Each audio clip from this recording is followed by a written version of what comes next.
Sales are down 18%. Condos dropped 36% last month. Single-family homes are even slipping. The market is crashing. Or at least that's what the media and unfortunately a lot of real estate agents are telling everyone right now. But the reality is it's not the truth. The fact is that the stats aren't wrong, but the comparison they're drawing from is flawed. And that's why I'm saying they're lying to you.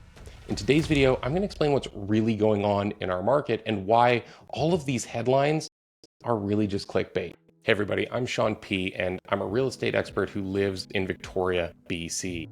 On this channel, we post content to help you understand the market, and we have new videos every single week. So if this brings you value, please like and subscribe so you don't miss anything we have coming up. And as well, if you have plans involving real estate, you can use the link in the description to book some time with me. Now, I want to save time to get into the numbers, so let's jump back into it. First off, I just want to say that the statistics package released by the Victoria Real Estate Board for November 2025 was accurate. There was technically nothing wrong with it. They did a great job. The numbers looked really scary. We had total sales down at 18%. Condos were down 36%, balanced by single-family homes down about 8.5%. Those are really scary numbers, and they make for fantastic headlines, which is unfortunately why the media and a lot of realtors are running with it. I think a lot of them just want clicks, and some others might just not really understand how to read and decipher the report. Again, it's accurate. The problem, though, lies in the way that we measure real estate. Our main way of looking at things is year-over-year reporting. Simply put, what we do is we compare the month in question with the same month a year before. The main reason we do this is to take out seasonality as much as we can. Our market follows a natural ebb and flow throughout the course of every normal year that repeats itself. And so we don't want to compare December with June because buyers behave differently at different times of year, and it's not a true reflection of where the actual market's going. So year over year allows us to kind of take the seasonality out of it. And it also gives us a wider lens to look at things. A wider perspective makes sense because real estate markets don't move that fast. So it gives us a good idea of generally where things are headed. The problem lies in the fact that it works really well when last year was normal. If there's an unusual force affecting our market or things change dramatically in the calendar year before, year over year can be really misleading, and that's what happened in November. The truth is, this drop in sales has nothing to do with our market this year. It's chugging along just like normal. The fact is that we are seeing a latent response from the interest rate drops that they did in October and December last year. We had two double rate drops in a row, and it really got our market moving for a short period before it cooled in the spring for political reasons. Here's the reality. We saw 451 sales in November 2025, last month.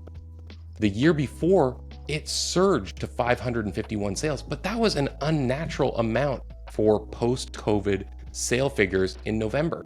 In fact, we saw sales figures for the two previous years of 384 and 394.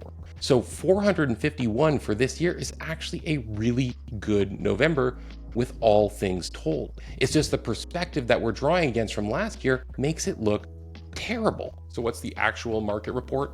We had a pretty normal November. It just doesn't make exciting headlines.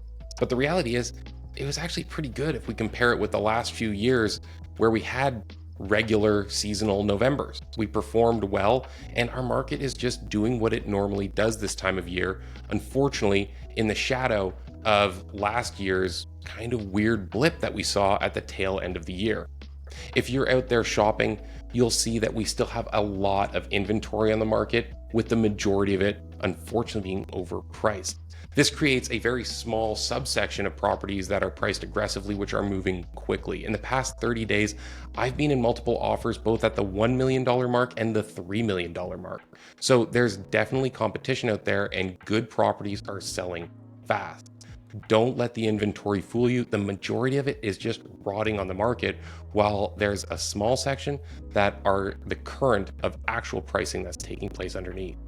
If you're a seller, Honestly, December is a tricky time to list your home. We see a really good sale to list ratio with almost the same number of homes being listed as the same number of homes that sell, but there is a reduced amount of activity on the buy side.